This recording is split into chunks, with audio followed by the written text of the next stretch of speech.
he fucking came to pick me up like 11:30. Yeah, Time's a little I was different there. confused. I was confused. It's pretty bright there all day, so I guess I understand.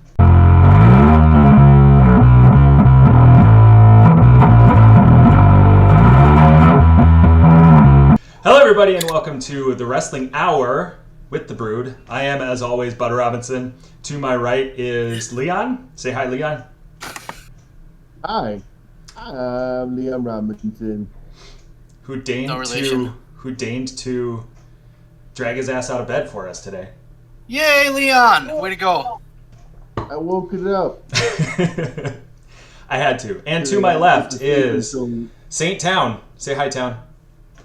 Hightown. Saint.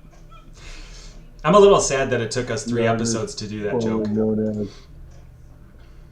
So today, we're going to be chatting about wrestling in general. We're going to break off of the talking about WWA in particular and branching out because we're all wrestle heads, I think it's fair to say. And so we're going to talk about what we dig about wrestling today, yesterday, maybe tomorrow, if we have time. I'm going to speak sensually into the microphone most of the time. That's my plan. Please do. Then we can release this as an ASMR. I would love to do one of those. That'd be good. I want one of those. I want one of those of Leon eating chips.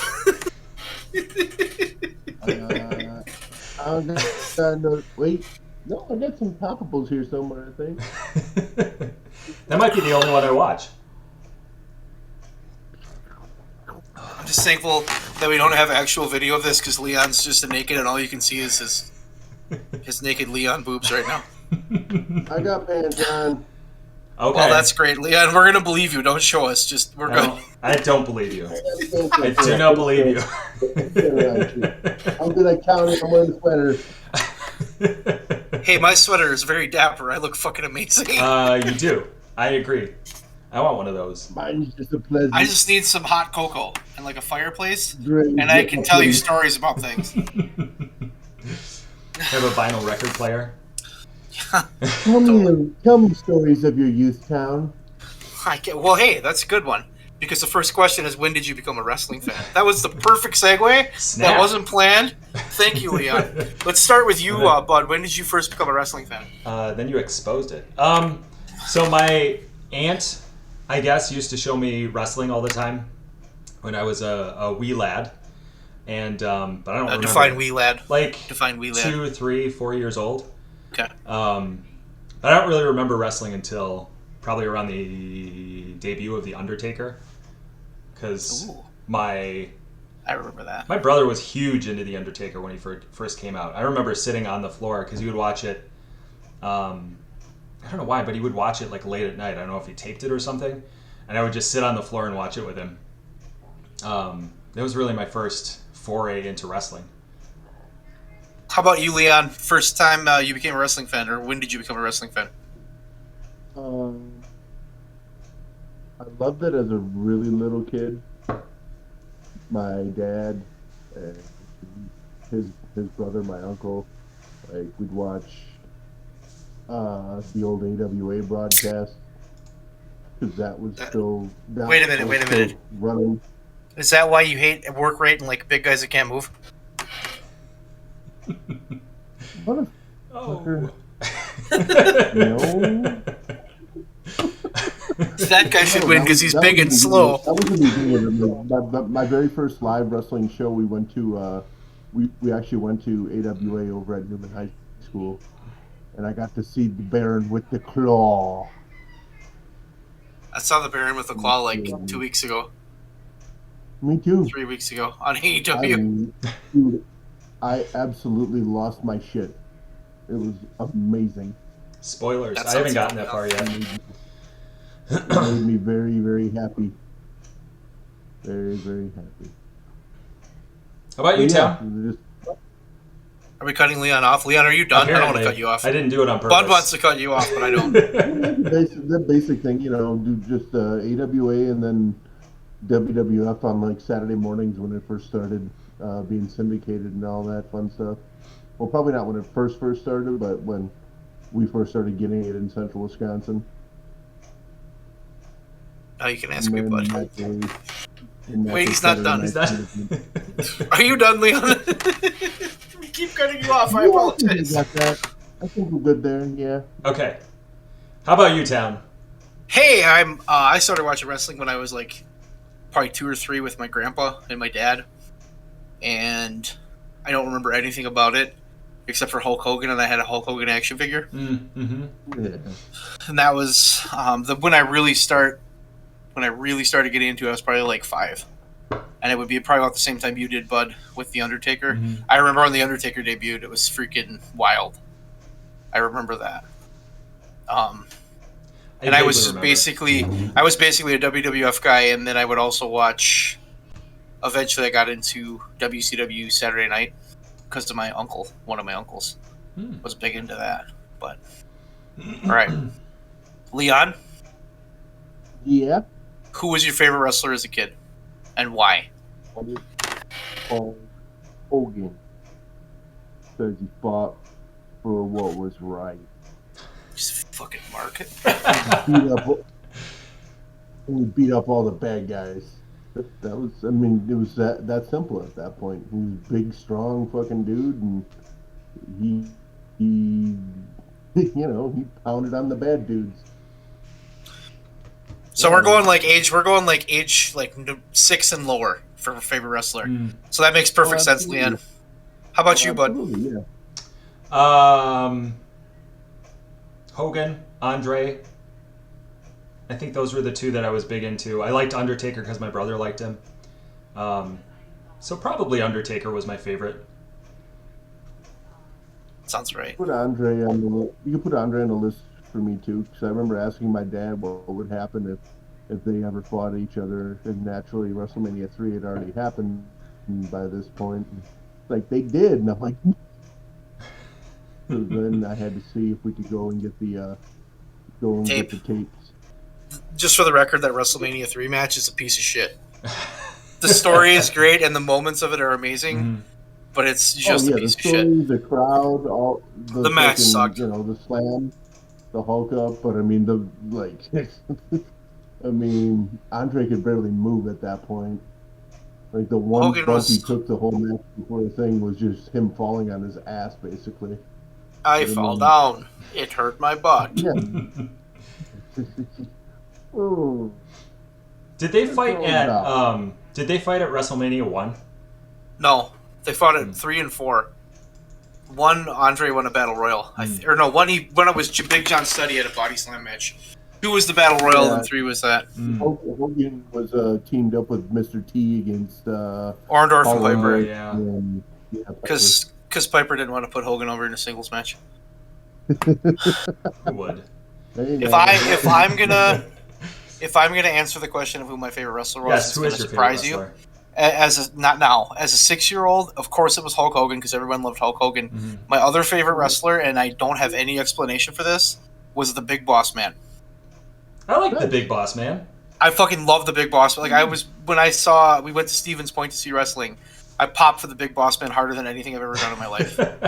I thought he was the greatest thing ever, and I don't know why I liked him. Like, he wasn't a good worker. He was just like he's just fun. He just seemed fun to me. No, Boss Man could go though. He could. Boss Man could absolutely go. I liked Boss Man, so I always had a soft spot for him. He's actually part of an answer of one of the questions coming up for me. So, should we move on to the next question, Bud? Do you want to read this one? Sure. Town. What match growing up really hooked you into wrestling? So this is very much a match I think about all the time, and you're gonna not believe this, but it's the truth. It was the 1991 or 92. It was a Clash of the Champions. It was supposed to be Dustin Rhodes and Barry Windham against Arn Anderson and Larry Zbyszko, and they beat up Barry Windham before, and quote unquote broke his wrist, and he had a mission. So Dustin Rhodes had a mystery partner that was a Ricky Steamboat. Okay. Now, Ricky Steamboat, Larry Zbyszko, Arn Anderson, Dustin Rhodes in one match already sounds good. I watched that match and I was like, I would have been 7 or so when I watched that. I think it was 92 into 93. It was right before Sting won the title from Luger. So it's in that early 90s era. Mm-hmm. And I watched that match for the first time, and I'm like, I was really into it, and I couldn't figure out why. And then so I kept watching it back. And like now, if I go watch it, that match to me is still one of the greatest matches ever because of the psychology and the way they put that match together. It was absolutely freaking perfect. It was the perfect tag team match. That was the match that got me hooked. You probably wouldn't expect that because you'd expect me to say something weird, but Hulk Hogan against the Warrior or some shit like that. But no, it was literally Ricky Steamboat for me. I realized really quick he was like the best wrestler in the world. And he never got any credit. Like, if you watch that guy's work, dude, he was... Everything he did was good. Well, everything he did was good. Especially at that time, a lot of guys weren't athletic in the same way that Steamboat was back then. Because a lot of it was... understood psychology. Yeah, that too. And I think that was a problem, too, at that time, is we were so programmed to watch these WWF matches that were, you know... Kona Crush is going to take on the Brooklyn Brawler, and he's going to win in 2 minutes and 4 seconds and do 3 moves. And, like, that match was so different from any of that you ever saw. So, I mean, that was the one for me. Leon, what... Yeah, because, I mean, so much of TV... I was saying, just so much of TV matches at that point were... Shit. Just, you know... Shit, they were shit. The squash matches. Yeah, they were shit. It was just all to sell you... Tell you to come out to live events to really see the action where, you know, you get 2 name guys actually going at it rather than, you know, Hulk Hogan and fucking, well, Hogan's a bad example, but, you know, like a mid-card guy versus nobody, you know. Ultimate Warrior versus Barry Horowitz. Yeah. Where you'd actually get matches that would be competitive, you'd have to go see the live shows. Yeah, WCW was a little better with that. It was a business model that worked for him. So, all right, Leon, what match growing up hooked you into wrestling? I can't really say that there was one match that got me into it, because actually the whole favorite match as a kid thing that's coming up, that's like the first one match that I remember just freaking out about, but I was actually loving the match itself, and that's really stuck in my brain all the time. But there's not really one, because I was already sold on it. I loved wrestling at that point, but yeah, no one match got me into it to my recollection. I just enjoyed it. Like I got to watch TV with my dad, and I got to see the big scary guys beating each other up, and the good guys, you know, the good guys winning, making the bad guys get their butts kicked. Robinson? I think when I was a kid, I latched onto the theatricality more than the matches themselves. I think so. I remember Undertaker's entrances. I remember. The one match that comes to mind is, it's a bizarre match. I don't even remember the other wrestler's name. Undertaker versus something Gonzalez? Giant Gonzalez. Yeah. You poor so fucking bizarre. bastard. It was such, like, looking back on it, I'm like, that was a weird friggin' match. He had an ass crack spray painted on his ass in his trunks. Did you know that? Yes, I did. Like, Taker himself would hate you for this. I wouldn't blame him for that. I would not. That and Undertaker versus fake Undertaker.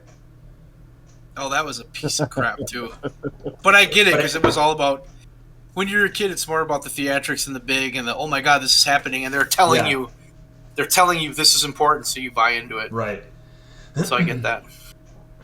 All right. Speaking of pieces of crap that can't wrestle, the next question is this, and we're going to start with Leon. We're just going to go right down the line. We're going to say yay or nay. Leon, Ultimate Warrior, yay or nay? We're still speaking as children. No, we're just speaking overall. Children, it would definitely be a yay. Okay. Let's say no. I'm a cheat. I'm a cheat. As a child, yay, hey, hey. As an adult, nay. Bud, Like the music can still get you pumped up, and you get that little feeling of adrenaline running through your system. But now that we understand the quote unquote business a little better, we actually like quality matches and things that make sense rather than just got one guy running through the other. Yeah, nay. funny because I figured with your love of lack of work rate, you'd love him. Go ahead, Bud. What do you think? Yay or nay? Believe it or not, this is tough for me because I see him now for who he is because he spent however long after he left WWF bad mouthing WWF and making terrible podcasts and stuff. Like, as a human being, he was. Nothing he did was as bad as this, but keep going. But for the time, I mean, like, he spoke to me because of the theatricality, and I really believed that he was better than Hogan and he could beat Hogan. And like, I remember him in WCW too, and like, again, the theatricality. And I didn't know any of the backstage dealings at that time, but when I saw him, I was like, oh, this is so awesome. I don't know. I guess I'll say nay, but I think his contribution let's just say his contribution to wrestling is not forgettable. See, I would say yay to the Ultimate Warrior because I think he's a perfect time capsule of the late 80s, early 90s. Yeah. And you can go back and watch. I don't want to watch anything he did after 1993. But like 88, 89, 90, 91, 92, yeah, I'll take him. I mean, he wasn't a good person, but he also was, for that time, he was just a microcosm of what the business was. So I think he's a yay in that regard. And to what you said, that he's not a good person, most of those guys weren't. It's just that he was really loud about it. He was very much a bad person. Yeah. Yes. Yeah. All right. Attitude Era. What company was better? WCW, WWF? Bud, go. WWF. Answer the question, Leon. WCW or WWF? Attitude Era. WWF. Yeah, WWF. I figured that one would be easy. It wasn't even close. WCW was hot, and then it was just like unbelievably bad. Yeah. There was no. All right, well that one was easy. Got to, 1,200 members of the NWO, and they could have made that. That was when I started getting aware of wrestling again, though, because I kind of fell off for a while in like early middle school and everything because we didn't have cable growing up, and like most of the stuff that WWF was doing still, like they turned most of their attention to Raw at that point. So like I'd get to watch it, for Cub Scouts. We had our scout meetings at Nate Peterson's house, and we make sure we got through our scout stuff real fast on Monday nights so we could go up to Nate's room and watch Raw afterwards. But, I can't believe that you were a Cub Scout. I fell a couple merit badges short of my ego. We're not shocked by that. Football and girls got in the way. All right. No, they didn't. Favorite match as a kid, Leon? What is it? Favorite match as a kid. It's gonna be Saturday night's main event. Hulk Hogan versus the Big Boss Man in a steel cage. Oh my god, I love that fucking match! Oh my god, I love that fucking match. I know exactly what you're talking about. That thing was epically beautiful. Fucking choking Big Boss Man through the cage, carrying him back up, and then superplexing him off the top rope. Match was fucking incredible. Amazing. I it just was remember so incredible. it being. I was so jazzed for it, but Saturday night's main event came on at 10:30, 11 o'clock at night. So, and that was 87, 88. So I was 5, 6 years old. No, it was a little bit later than that, probably 7 or 8. It was after the other stuff. It was It was after '89. Andre. It was '89. It was And, before the Mega Powers exploded. yeah, so I was like 6 or 7 years old. So naturally, even on Saturday night, I was supposed to be in bed by then, but I went to bed, and then because my dad promised to tape it for me, I snuck out of my room and crawled over to like the upstairs landing so I could kind of peek through the what do you call it, the stairwell, so I could see down to it. Banister slats. Banister slats, sure. I got caught by my mom when she came up to bed, and then I snuck back out again and caught the rest of the show because I couldn't stop at that point. I had to see Hulk Hogan, I had to see him beat up the Boss Man and all that. So, and then the whole, like I said, that spot from the top of the cage and everything, and the whole choking him through it, and it was just pure sex for a little kid. It's a fucking weird statement, but okay. On that note, but Robinson, favorite match as a kid? I don't know how to follow that up. You don't. I liked anything that Jake Roberts did. I liked anything that Piper did. The one that comes to mind is Shawn Michaels and Razor Ramon. I think that was probably one of my favorite ones. Ladder match? Yeah. That was a good match. Because it's so long ago at this point that I don't remember a lot of those matches, but I remember that one. And I remember watching a lot of Jake Roberts and being super stoked that people would call me Jake the Snake. It's like, yeah, call me Jake the Snake. I love it. Jake the fucking Snake, that's good. How about That's you, Tom? good.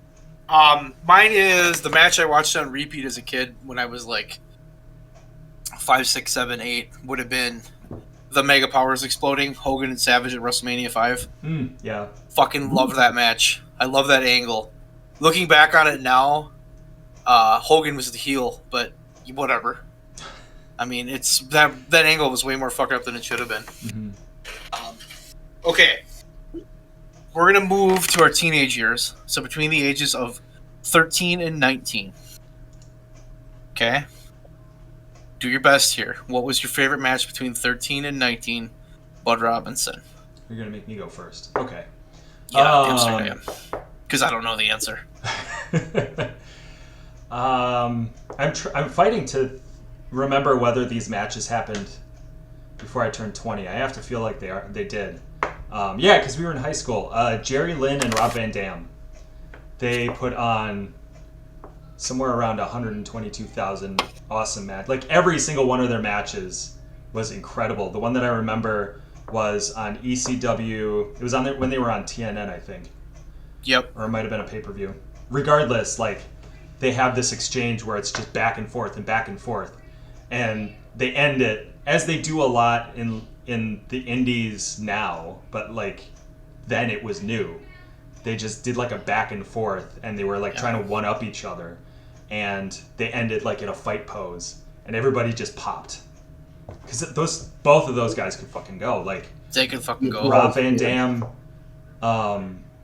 like all sorts of martial arts, and like keeps himself in shape. And Jerry Lynn apparently had some of the best cardio in the business at the time. And just like, I loved that. Leon? I was trying to decide between the two, but thinking about it harder, I think the second one was actually when I was 20 or 21. So we're gonna have to go with Austin Rock at 17. Just how big that moment was, and then with the whole awesome turn and everything going on. It's funny because mine is going to be Austin Rock at 15. 15? 15. Okay.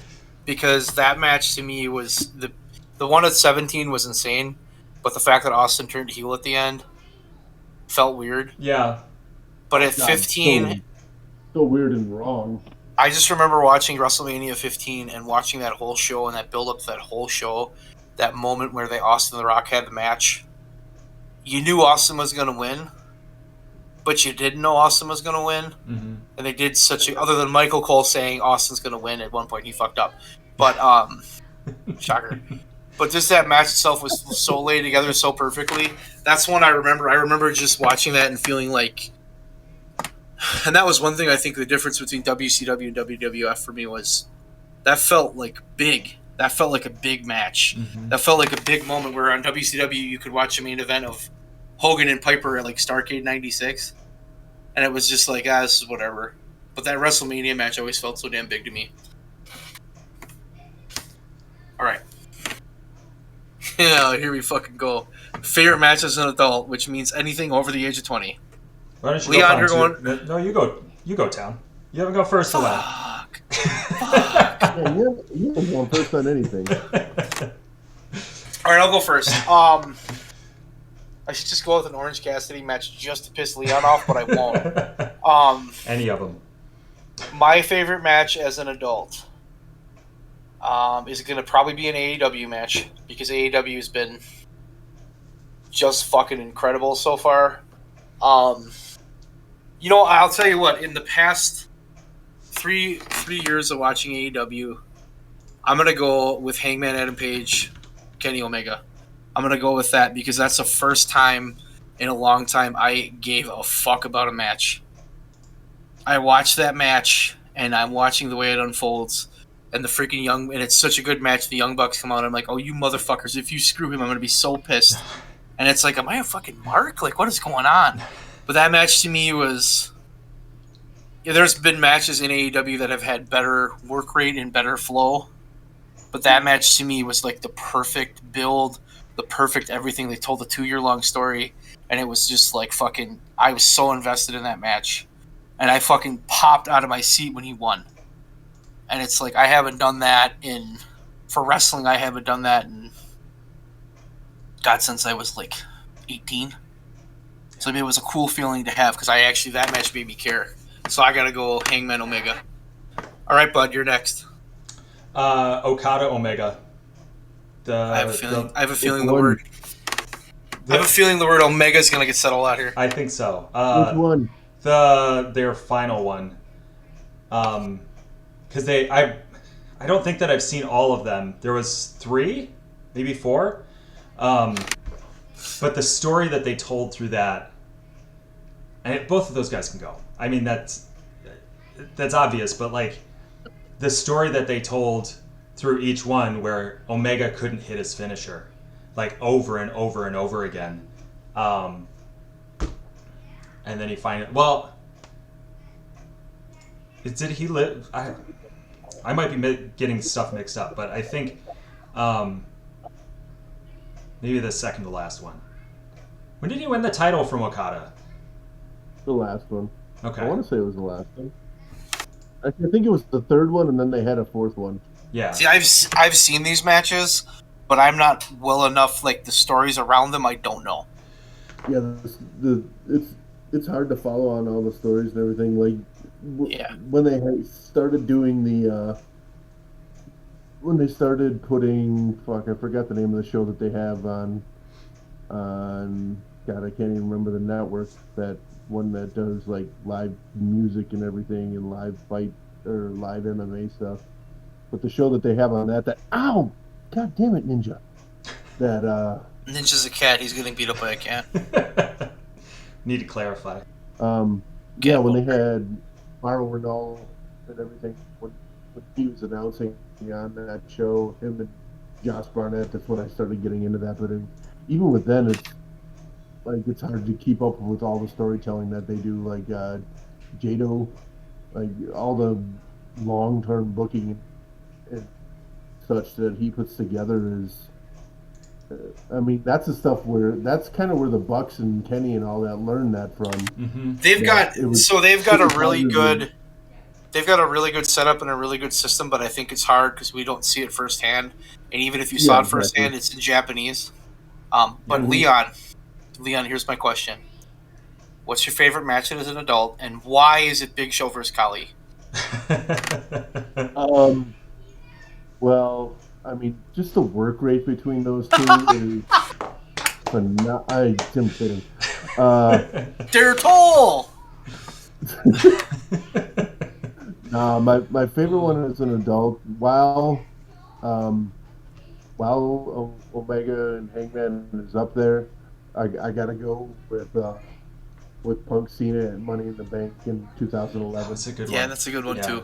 'Cause that's one of those where like you know how your fandom kind of ebbs and flows, and you get a little bit you get hard into it, and then you kind of stop paying attention a little bit, and that whole storyline was well, first of all, getting to be there for the pipe bomb like completely by shenanigans was like I said, I was kind of fairly lapsed as a fan, but still paying attention, kind of. Yeah, And I that's was how I've been with working, that company for fucking 15 years. yeah, That's how I yeah. feel. But I mean, I was working a pool club that day, and it was a dead ass Monday, and just kind of scrolling through Twitter, and I see Punk tweet out, "I'm in full on. What are they gonna do? Fire me mode." I was like, okay, fuck, I gotta go. So I seriously, I got out of work. I had to change a T-shirt in the car and everything, and hauled over to Thomas and Mack and got me a really good ticket actually for the last second at the box office, and went in and saw it, and then got to be there live for the pipe bomb, that whole thing, and that was what sparked it back up for me because I was all in at that point, and then that whole build up to that match, and then like to this day, I'll put that match on just for the fucking goosebumps, like when he comes out and his music hits, like that Kind of crowd like is his, insane. Yeah. kind of like his AEW debut. Correct, Um, correct. But it was a different level at that point. Hmm. all right, here we go. Brett or Sean? Bud? Brett. Leon? Sean, I okay. Sean. I I Sean. I gotta say, it was Sean for oh, a you can long make the time. argument for either of them easily. It was Sean for a long time until I started realizing, until I started paying more attention to wrestling and listening to Bret Hart talk about, because like when he left, he was so Listen to Brett sour. talk made you more of a Brett fan. Yes, it did. He left so sour, and WWF painted him that way. But Yeah. like listening now to him about what happened, and yes, he was sour then, and he spent a lot of Wait, time so angry. let's. But So the way you're going right now, let's just move to the next thing. sure. Montreal Screwjob, was it a work? Yes or no? Leon, go first. Bud's not ready. Go ahead, Leon. Was it a work? Yay or nay? Oh, it wasn't a work. And if I may recommend um, another podcast. It's a little one called Something to Wrestle With. It's got that guy from who played Brother Love in it, and the mortgage guy. Oh, They the guy that's booking WWF like it's fucking 1992 again. Yeah, I know him. On a side note, though, when I love listening to Bruce Pritchard. I think he's actually really smart, but I think his ideas are so just stuck in the past. like you said, he's still stuck in like the early 92. '90s. Yeah. Hmm.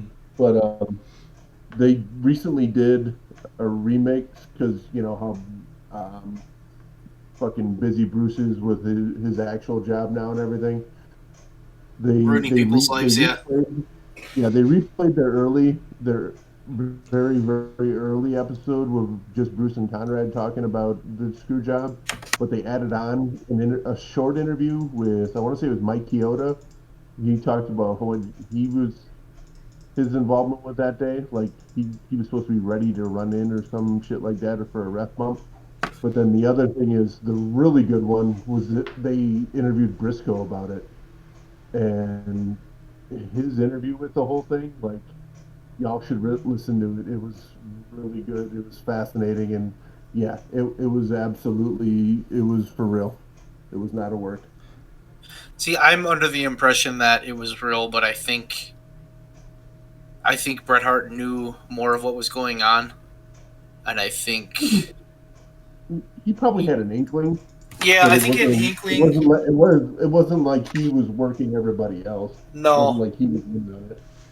no, because they tried to. He had the movie crew there, which is just like, why the fuck was the movie crew there? Vince would never let a movie crew there, and now suddenly there's a movie crew, and we're getting this insane moment. Like, Yeah. so I don't know. I think it was real, but I can see how you could see like, what are the fucking chances? Bud Robinson. Yeah. Yeah, I guess I think it was real. I just like it's hard to think otherwise because that's such a Vince move, especially then.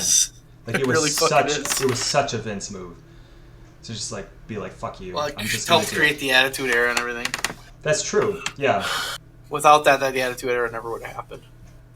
So, all right, we all agree that it was a legit thing. McMahon. All right, here we go. Goldberg, yay or nay? This one's a little more exciting. When we look at Goldberg, yay or nay, I don't want to look at just 98. I want to look at the whole Goldberg piece of thing. So, Bud, you're already ready. So, Bud, Goldberg, yay or nay? Oh, Christ. Like he no. Like I get the appeal. I get why he was such a big deal back then, but 92% of his fan base, I think, is because they pushed him into that position.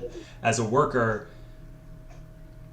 he wasn't a worker. Like Bret Hart has a famous quote where he says, on a scale of 0 to 10, as a wrestler, Goldberg is a -2 or something like that, or a 0. Leon, Goldberg, yay or nay? Nah, man. Even as a teen, when I was just starting to get back into things, like Sam was actually the one that started to, I guess, nudge me back in that direction. Between him and my cousins who were all in on WCW, like it's just like Stone Cold kicked that guy's ass, and it just like Jake said, I'll echo. I got the appeal. It's just something was missing. Even at that point, you could tell. Yeah, I'm a nay as well. I'm a big squashing everybody had very limited appeal at that point. I'm a big nay on him because the first match was the same as the second, as the third, as the fourth. Nothing ever changed. Yeah. And he was he was just a total one-trick pony. And I don't think he had the charisma. Like Warrior for me was a yay, Goldberg's an A, because Warrior had a very unique charisma that Goldberg didn't have. Mm-hmm. So yeah, that's true. That's very true. I mean, like Goldberg were like his early matches. Well, fuck, all of his matches were basically like the old Hogan formula without him being in peril at any point. Like he'd maybe take a move or two, but then it's all of a sudden he's gonna start no selling and just kicking the crap out of the guy. Hit a spear, hit a jackhammer, let's go home. Yeah, it was bad. Yeah. All right, here we go. This one. At least with Hogan, you'd sometimes believe that, like, he would sell enough and take enough offense. You fucking Hogan sympathizer? Is he a Hogan sympathizer? The fuck? That's good though, Leon. I'm glad you brought that up because my next question is this: who was more important to wrestling, Hogan or Austin? I will go first. Please do. Because if I don't, you guys give me shit. I'm gonna go straight up and I'm gonna say that Steve Austin was more important to wrestling. His 2 to 3 year period there, from '97 to 2001, where he was on top, was the most insane fucking thing I've ever seen. And we lived through Hulkamania as little kids, and it was crazy. It was nothing like what Steve Austin did. And I think without Steve Austin and without that character, I don't think they come out of those mid-90s dark ages without him. No. I think he was more important. Leon?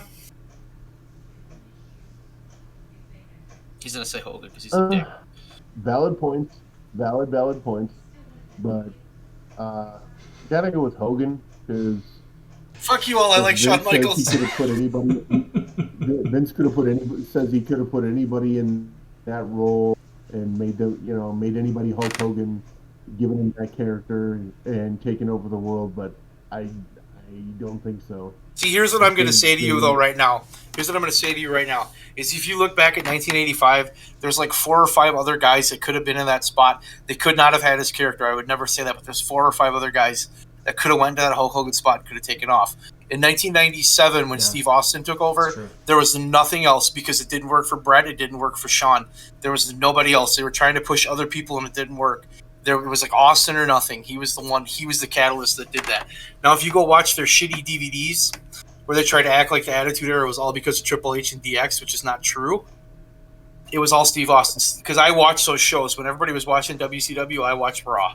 And the guy that was doing it was Steve Austin. So, Bud, what do you think? Austin. I think Hogan had his time. You've already said all of it. Like it's Austin. He was. I don't want to downplay. I don't want to downplay what Hogan did. Okay, right, because that's not fair either. Because they're both super important. Like Hogan, fucking what Hogan did was amazing. I don't want to take it away from Hogan. I don't want to make it seem like I don't think he did amazing things because he did. I just think Austin was more important. Yeah. Good on that one, bud? Do you got anything else? Or you're just kind of like, fuck it, we're good. Yeah. I don't really have anything to add. I think point you on it. You're stuck in 1985 and you want to see Hulk Hogan body slam a fat guy. Goddamn right. All right. That leg, son. Best Attitude Era match. Bud. What's the Attitude Era? Like 97 to 2001, we'll go. I feel like I'm going to get shit for this, but it's the match that I remember probably the most often. It's The Rock and Mankind in the empty arena match. Fuck, that was a good match. I loved that match. It was goofy, and it was like, at the time, Mankind was very serious, but that was such a Mick Foley match. And you could tell that both of them were totally into it. And like looking back on it, it's goofy, it's ridiculous, but at the time I was like, this is freaking brilliant. Okay. The ending was pretty shit. Yeah. Leon, best Attitude Era match.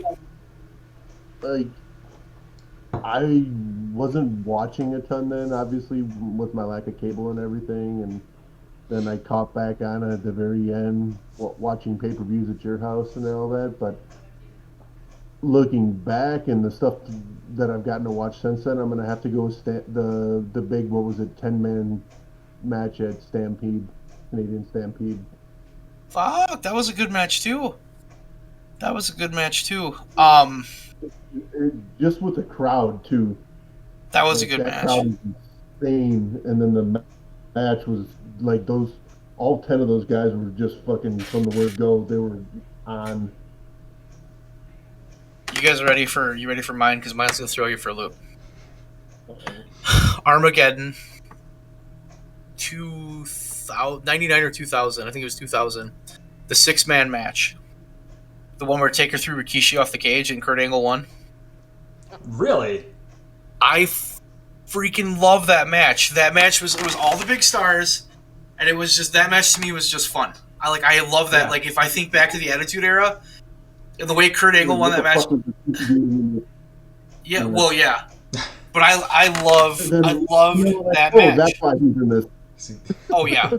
But that match to me. I don't think I've watched it since we watched it live at your house.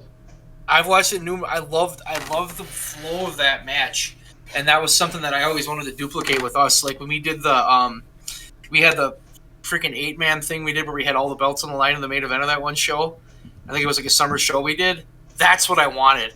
I wanted a match that just flowed like that because that match I thought was so fucking perfect and it just worked and it had all that star power. That's my choice. That surprises everybody. It did, yeah. Yeah. Yeah, that's like you said. I wouldn't have expected that answer, but it's a good answer. All right. WWE after 2007. Did you stop watching? Yes or no? Bud? When did Punk leave? 2013, 14? Was it 13? I picked it up right around the time that... no, I guess I had been watching right up until then. And when Punk left and it started coming out what was happening, I was like, I can't... At that point, their product sucked, right? But at the same time, I was like... on top of that, I was like, I can't support a company Yeah. who would treat their talent that way, because you know that he's not the only one that got treated that way. Yeah. I cut out of wrestling probably 2006, 2007. At the ECW relaunch, really put a sour taste in my mouth because I thought it could have been entertaining. Yeah. I knew it wasn't going to be like old ECW, but I thought they could have done a little bit of stuff. Yeah. And then it's just like I got so tired of it, and I just could not bring myself to turn it on. I came back for the pipe bomb, Mm-hmm. and then he lost to Triple H, and I was like, "You gotta be fucking kidding me! This was so stupid." Then I kind of tuned out again, and I was periodically back. I came back for Daniel Bryan when he won at WrestleMania 30. Fucking love that. Love the build to that. I thought that was good. But then after that, it just became you turn those shows on, and you'd watch the Royal Rumble, and it'd be like, how are they gonna fuck this up, and what's the crowd gonna do? So like this just nonstop pushing of Roman Reigns, and this just like we're gonna just mute the crowd and pretend like everybody loves him. I just cannot stomach it. Yeah. Leon, did you stop watching? I don't think you did. Yeah, like, I mean, I probably still had it going on DVR and everything, but there was long swaths of time where I just ignored, like, delete. I also remember coming back when Finn Balor. I like Finn Balor. When Finn Balor won the belt, I was stoked. Then he got hurt right away. Then they gave the belt to Kevin Owens. I fucking popped like a motherfucker for that. I thought that was awesome. But then they just shit on him right away and had him job out to Goldberg. Fuck Goldberg. All right. Shit on my other favorite fucking performer from this decade. The Fiend? Yeah. I did come back for NXT. I did too, and then but even that, have you watched NXT 2.0? I watched a segment the other day. Stopped after Finn came up to the main roster. Do you know why you didn't watch it? Because you're not a man that's over the age of 60. Even though it's designed for people 18 to 49. All right, Impact, TNA Impact. Leon, did you ever watch Impact? When they very first launched, I got like the first several of their monthly or weekly pay-per-views that they had when I was living with the Howlers. I remember. Bud, did you watch? I tried a few times. I think I got in too late, and by the time I was into it, by the time I was trying to watch, it was just so cringy. I would get halfway through the show, and I tried to get back into it like around the time. I want to say about must have been like late aughts when like the whole Aces and Eights thing was starting and everything. God, that was shit like, though. Yeah, I know, but I mean, it was on. It was on a channel. It was on a cable channel that I had, and I was like, "Fuck it, wrestling. Let's give it a look." I tried for a while, but yeah, it was just I fell off on it real quick. I watched one show of Impact, and it was the night Hulk Hogan debuted, and the same night Bret Hart was on Raw, and when they went on the Monday, and I watched Raw, and I thought Raw was not that good. Like the Bret Hart stuff, like it was cool to see him, and I thought the Shawn Michaels thing was great, but I thought Vince McMahon kicking him in the balls at the end was super cringe. But then I turned on the other channel, and I was like, yo, this is really fucking bad. Yeah. Is that Val Venus acting like Val Venus but not calling himself Val Venus? Why are the Nasty Boys here? It's like 2009. Like, what the fuck is going on? Yeah, when they hired Hogan, it just became, let's rehash what WWF did or is doing. And I was don't do that. WCW. WCW more so, yeah. Yeah. All right. The same mistakes that they were doing, like bringing Hogan and bringing all his lackeys, and then let them run roughshod. Yeah. Okay, so no TNA. All right, here's a big question for us. Did you think AEW was going to work? I will go first. The first time I ever heard of AEW, I went, I wonder what that's going to be. And then I watched the press conference with Chris Jericho and the Young Bucks and all that. And my initial reaction was, okay, I know who Tony Khan is. I know what his dad does. They have a shitload of money. This is going on TNT. This, in like 5 to 6 years, this could give WWE a run for their money. That was my opinion of it. So I thought it was going to work, but I thought it was going to take time, and I thought it was going to be a much slower build. and I didn't think they were going to get the people they got. But I thought it would work, but I thought it'd be an eventual down the line work. Leon, I thought that the Bucks had found the big old money mark and that they were going to bleed it out and go back to Japan when they got tired of flushing money. That was my first thought on it. Wow, you're a cynic. dick. Yeah, But no, but you know what? Like I'm not a Bucks fan at all. I don't like them. Like as a wrestling fan or like as a fucking smart. I've never been a fan of those two. You know, that's because they're not 6'8" and 300 pounds, and they can actually move. But I like Daniel Bryan. You were conditioned to by Vince because you're a Vince's puppet. I like CM Punk. But just to kind of put on what Leon said, since WCW closed, there's been so many times where you've heard this person's opening a company and they have money, and then nothing happens. So, but Robinson, what did you think? I thought AEW, I thought All Elite Wrestling was a stupid name.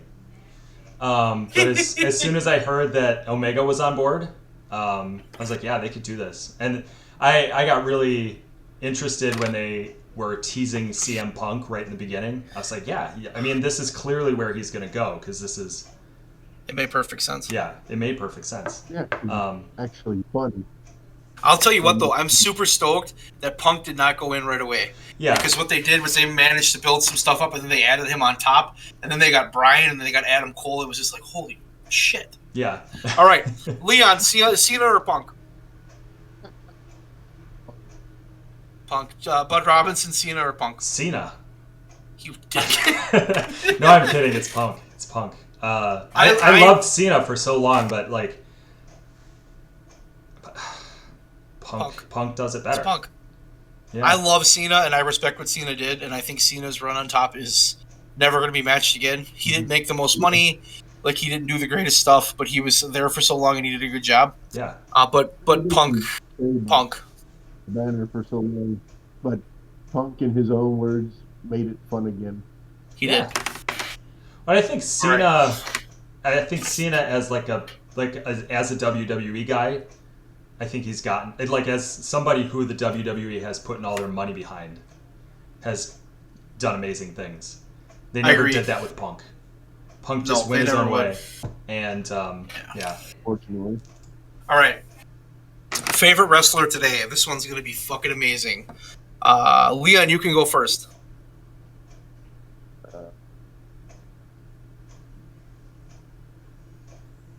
Jesus.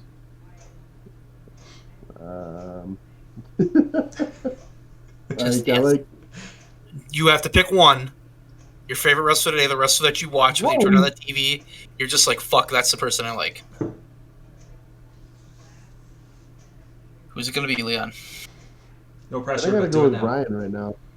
Bryan Danielson? Yeah, dude, he's pretty fucking awesome right now. All right. What's going on with him right now? Like, it wasn't even really a turn. It's still the same guy. It's just he's ever so slightly slanted it, and he's going after people that everybody else loves. So all of a sudden, he's the biggest heel in the fucking world. I love it. Yeah, it's great. Plus, he's just demolishing people in the ring. I could not believe it when he kicked out Cabana's tooth. Talented. It's fucking awesome. All right, Bud Robinson, favorite wrestler today? Knee-jerk reaction is Minoru Suzuki, but I'm really Zack Sabre is growing on me for the same reasons. Really, I love Zack Sabre. He loves his small joint manipulation. He understands work rate. Fat guy fall down on guy crush. That's the Leon method. I haven't watched enough Zack Sabre to name him actually my favorite, but I like the stuff that he's done for the same reasons that I like Suzuki. That's fair. How about you, Town? I'm gonna. I just like Suzuki better because of his strikes. Like he'll, in addition to tearing someone apart, with holds, like he'll just beat the fuck out of him. Oh yeah. Like I don't buy Zach's strikes to the same level that I buy Suzuki's. Yeah, that's true. I think he does. He does. I think he's getting there, and I have a feeling that because he's in Suzuki Gun, if I'm remembering correctly, and I think that he's learning a lot from Suzuki on that regard. I'm just here to piss off Leon. Just remember that, okay? So my favorite wrestler today, there's like no question. When he comes on the TV, I fucking pop. When anything happens, I stop what I'm doing to watch. It's fucking Orange Cassidy. And I don't care. He's the fucking the dude understands psychology, and he understands I don't have to do a fucking thing to get a pop. I can put my hands in my pocket. This place is gonna go fucking insane. He's the perfect fucking wrestling character for 2021. Hands down. I was so stoked when I heard he was in Chaos, because that's like my second favorite NJPW stable. But on top of that, like that whole exchange between him and Adam Cole. And the Adam Cole and Bobby, I fucking loved that. Oh my god, he's going for the hands, and Cole's like, no. And then he finally does it. The thing that I love is that he can do spots like that, but he can get a legitimate crowd reaction, and he can have a legitimate match. He's a comedy wrestler, but he's not a comedy wrestler. Like if they pushed him the right way, I could see him getting a run with the strap, just because of the response and the fact that dude he can go like a motherfucker. And I think that's the thing, like wrestler, like if he was a wrestler in, let's say the 90s, he would be comedy. Total. Like, because you look at like, but he's more. If you look at like Hurricane Helms in the 2000s, he could go, but he was strictly. I think what Orange has. I think what Orange has that Hurricane didn't have was charisma. Orange Cassidy has a really unique charisma that nobody else has because nobody else could run this gimmick. He's the one. Yeah. He used to be the freaking worker ant in Chikara. Did you know that? Oh, really? He was Red Ant in Chikara. Now he's fucking Orange Cassidy. Like I used to watch the worker ants and be like, wow, this is fucking weird. Favorite match in the past 3 years? Yeah. Hold on.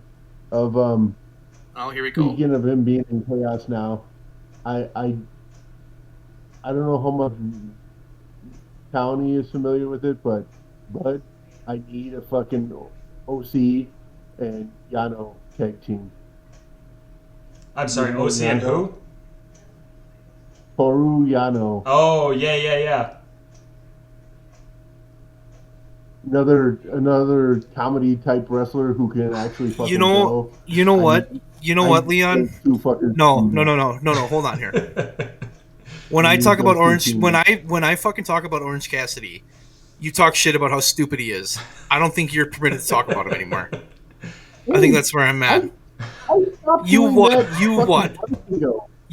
I stopped. Bud read those conversations. He knows exactly what I'm talking about. Months ago. All right.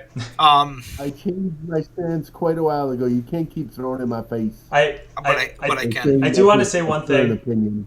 One last thing. Yes, I did feel that way, but I've changed. Leon, shut up. Bud's trying to talk. I think. I think him and Toru Yano would be great. I think him and Pitbull were amazing for a similar reason. Oh, God, I've never been behind Stone Pitbull that much until I watched a match with him. I'm like, that guy's awesome. But like you watch him in New Japan, and he doesn't typically have as much.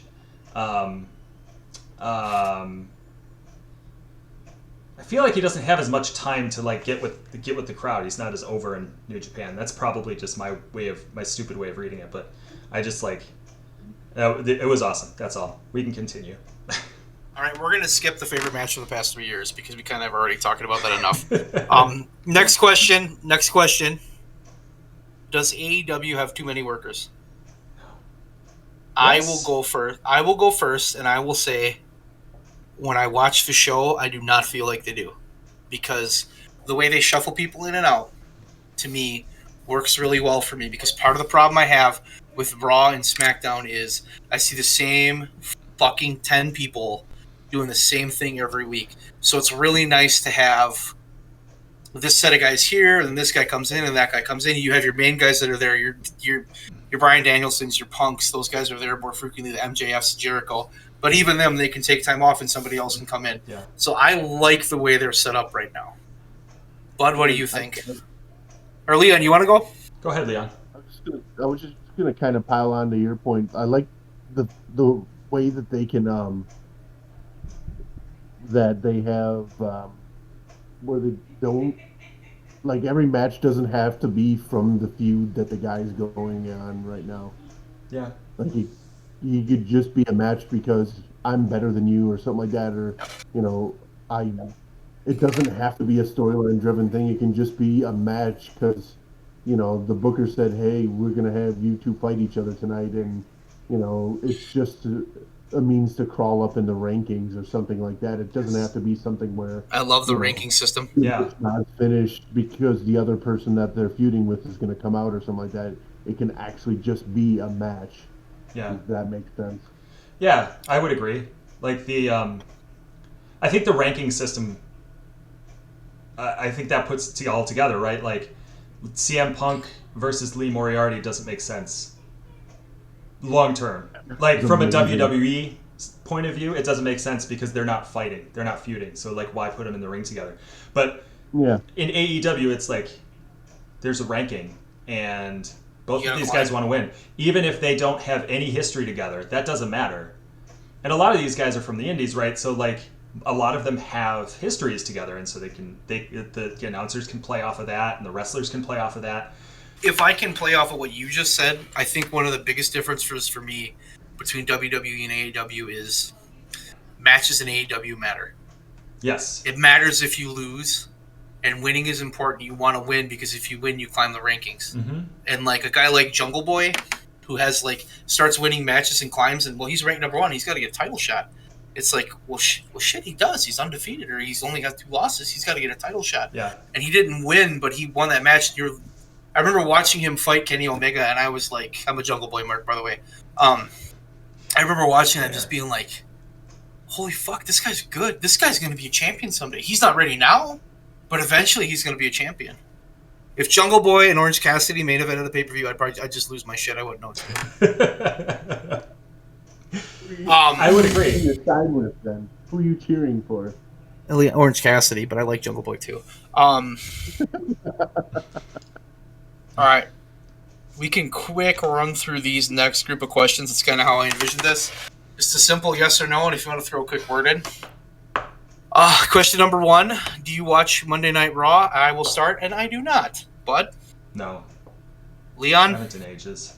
For Raw and SmackDown, I don't watch weekly anymore, but I'll just fast forward through most of it on Hulu. Okay, that's the next question. Stop and watch this stuff. Sorry. No, you're good. Do you watch SmackDown, Bud? No. I don't watch SmackDown either. How about Dynamite? I watch Dynamite religiously. I have yet to miss an episode. How about you, Bud? I think I've gotten through all of the episodes since I got it a few months ago. So I came kind of late to the game, but yeah, I watched Dynamite. I watched most of the Rampages. That's the next question. Leon, do you watch Dynamite? I watch Dynamite. I also have it DVR'd. I'll pull it up on the TNT app if something goes funky with that. So yeah, I watch all the time. Do you watch Rampage? I do.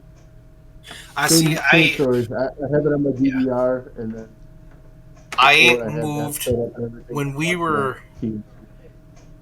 when I was a kid, and Monday Night Raw started in 1993. From 1993 to 2005, I watched every episode of Monday Night Raw, and I sat down and I focused on it 100%. And when Dynamite came out for the first time, I was like, I'm gonna stop what I'm doing. I'm gonna sit down and I'm gonna watch the show, and I fucking loved it. And now for Rampage, I love Rampage because it's only an hour and it's super short, but it has a ton of good matches on it. I freaking love Rampage. Mm-hmm. Next question. WWE pay-per-views. So I'm going to start with Bud because Bud's already given me an answer here. Nah. Leon? I mean, I have a, what is it, Peacock, Paramount, whatever the fuck they're Peacock, on. it's Peacock, yeah. That. When I when I binge out Raw and SmackDown, I'll fast forward through the pay-per-views as well and find the stuff that I actually want to watch, which admittedly is few and far between, but I'll do it still. It's just out of habit at this point, but I'll find the occasional gem. Yeah. I have Peacock. I've had the network, but I never. The last pay per view they had was Survivor Series, and I watched the first match. I couldn't do it. I had to turn it. I couldn't do it. I had to turn it off. It was so bad. I had to turn it off. I'm probably gonna get rid of my Peacock subscription because like we start talking about WrestleMania season, and like normally it's like fuck, it's WrestleMania, it's the Royal Rumble. I gotta watch. Right now, I'm just like, I don't give a fuck. Who cares? Yeah. I don't care. AEW pay-per-views, I've bought every single one, and I've liked every single one. But Robinson? Sadly, I have not. It's not out of not wanting to. It's a lot of money to justify it. Yeah. Now, it's the same amount of money, right, or at least it was, for WWE to have it every month. And they have them quarterly. Yep. It's not technically as much, but I just haven't brought myself to order one yet. Leon? I did watch one until Punk's debut. I've got the last two now. Fucking punk, Mark. Yeah. All right. We've established. We are on our last question. Okay? And I have a feeling this one's going to be pretty predictable. But Landslide. which company do you currently enjoy more, AEW or WWE? Leon, I'm going to let you go first. AEW. Fuck. Like, everything that I've enjoyed about WWE, they just shit on the last pick a number of years. Like 20. we've established, I love the fucking Fiend. I love Bray. Like I love the whole cult leader gimmick thing. That kind of ran through its course, but I still think they could have done more with that. They buried it. He goes out, gets hurt, comes back with something else amazing creatively. Like the amount of thought and creativity that went into just the funhouse itself, like the different characters being parts of his psyche and everything, like, and then just shit on that to, sell something of the Saudis and. No, wait a minute. I'm like, good God. They had to do something to get Alexa Bliss over, because she was the better choice for the Fiend gimmick than the Fiend was. What the fuck are you talking about? Well, we can make her dress like a little girl and have her act strangely sexual, but act like a 7-year-old at the same time, and make everyone that watches it that's normal uncomfortable. Bud's face right now, if you could see it, is just like, oh, he's got his hands over his face, like, what the fuck? Was there anything more uncomfortable than watching her act like a 7-year-old, but like a glorified 7-year-old, like sexually glorified? It was terrible. But sadly, again, such a Vince move. It is. It is. But Robinson, AEW or WWE? What? Good shit, pal. That wasn't a bad Vince. I'm gonna be devil's advocate here and say NJPW. AEW is a very close second. Well, then I guess I have to say AEW, but I'm trying. Yeah, you got to pick between those two. I get what you're saying. From the mold. There's other options out there. I will say AEW is far more appealing to me as a company because of what they're doing. To what we were talking about before with them having a lot of workers, they're allowing their workers to go elsewhere, and I think I don't know this, but I imagine to some degree they're finding workers and sending them to other places where they will thrive better, NWA or Impact or whatever. And my choice should be very obvious. It's definitely AEW. I was a WWE fan, like diehard for so long. I picked them over. I'd never watched Nitro. I was a Raw guy. Like I was hardcore, but as time went on, I would watch these WWE shows, these pay-per-views, and I was offended because they treated me like I was stupid. And nothing they did made sense. Nothing had any meaning. It was just like fucking. You don't care what we think. You do not care. When like the Royal Rumble, when Batista won, or Bautista, or Bartista, when he won the Rumble and the crowd just shit on it, and they're shooting off the fireworks, and they're like the announcer's like, "Oh, everybody's so happy." It's like, dude, how freaking tone deaf and colorblind can you be? And they did the same thing the next year. It's just like, ah. Oh. And then WrestleMania was at 32, I think, when Roman fought Triple H, which is already like 5-6 years ago. That whole WrestleMania was unbelievably bad. It was legitimately, I think it was worse than WrestleMania 9.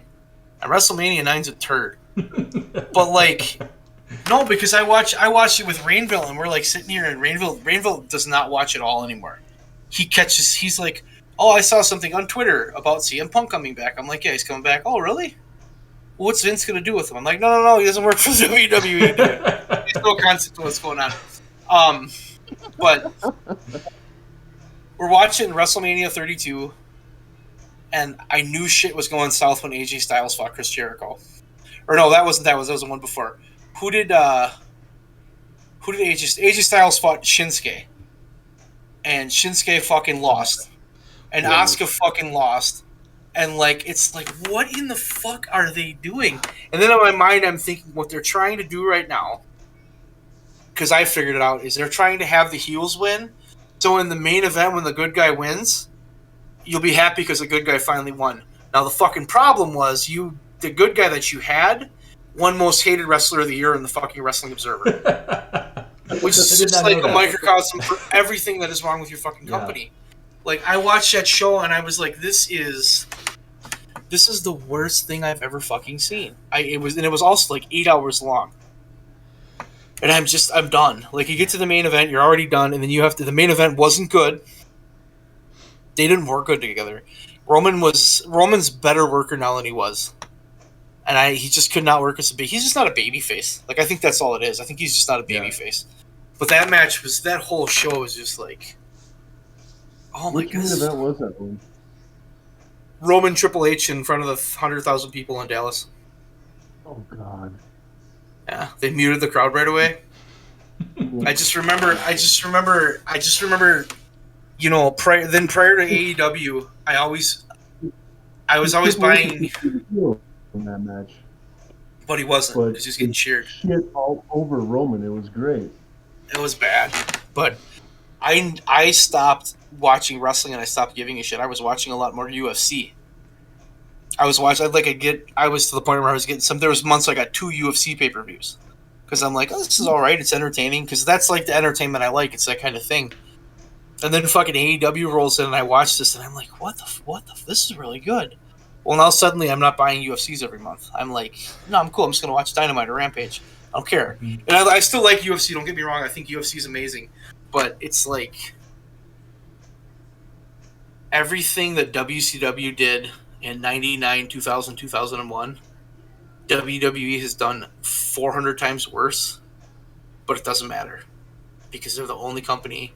They have all the sponsors. They have all the money. They're publicly traded. They can do whatever the fuck they want. It doesn't matter. And there's no competition. They're pretty much too big to fail at this point. Yeah. And so it's you just watch the show, and it's just like they don't give a fuck about you as a fan.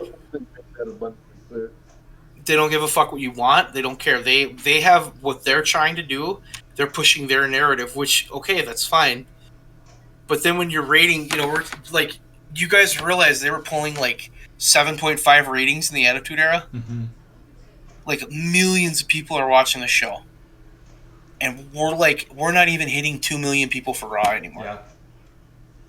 That's insane to me, and it's very clearly, and they'll say, oh, it's just trend. Wrestling's just not hot. You're right, wrestling isn't hot because you fucking suck, because your show is stupid. You give us the same matches every week, and you have a 3-hour-long Raw that is like, it's worse than Nitro was. I don't know if you guys remember the Nitros. I used to watch the first hour before Raw came on. Those things were they were god awful. They got to be really unwatchable. I think they're being run like a business that isn't wrestling, and they're being run more like an entertainment thing, or like.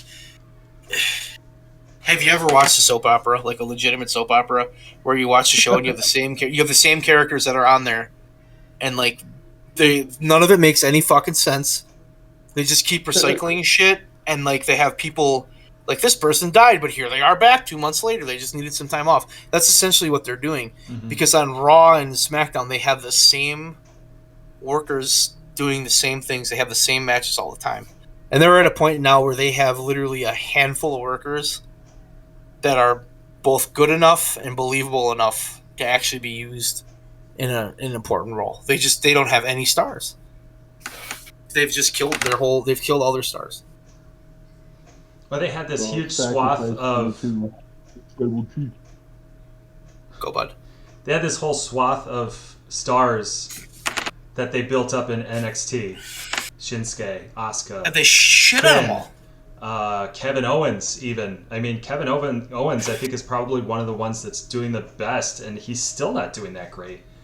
I can't wait till I can't fucking wait till like February 2022 when we're watching fucking Dynamite and on the screen it says "Kill Steen Kill."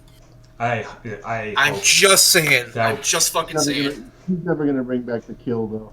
It'll be fight, dude. Yeah, I think you will.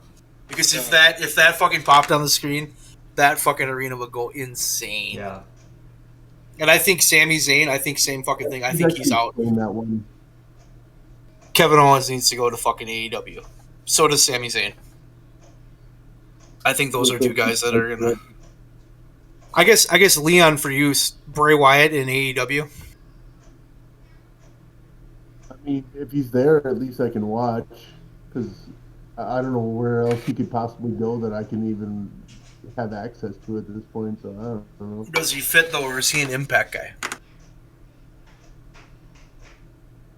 Like Impact has a bit of the history with playing with them more supernatural gimmicks and everything. Well, AEW hasn't really delved into that much. I also think that the one thing that he has going against him is that the House of Black. Like, I think that he would clash with that unless he joined House of Black. From like a storyline perspective. Yep, that's a good point. Like it's kind of like when they started, like when they had Dark Order going, and Dark Order was more, the serious dark cult type thing, and then they had Randy. The Nightmare. What I could see right now is I could see him coming in and being the leader of the Dark Order and flipping it again from comedy idiots to like serious heels, and he's the one that turned him evil, and then he could go right into a feud with fucking Hangman, and then now here's the thing about Bray, and I know you love Bray, but I don't want to see Bray as AEW champion. I don't want to see Bray as champion. Period. I want to see Bray as kind of like he's the weird guy that does the weird stuff that doesn't need to be anywhere near the championship. Because he doesn't need it. He doesn't need the title. It's just, if they're going to, any company, like, if you're going to put it on him, let the dude fucking run with it. Yeah. Don't put it on him for a month or whatever, and then hotshot it on to somebody else, because it just fucking cuts him off at the knees, like has already happened to him half a dozen times in his career. I don't think AEW would do that. At this point. I don't think AEW would do that at all. They're more of a long term. Yeah, they're and that's what I like about it. I think the build they have for stuff is a lot better. Yeah. All right. Well then. Big boss man, fuck the world.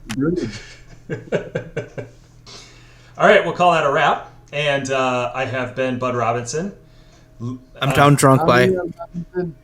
I thought you were just town. Town drunk. Whatever I am. Let's not confuse anybody. I'm town now. Yeah. Who's the other one? I am Leon Robinson. All right. You guys are not brothers. No, we're cousins. Cousins. That's right.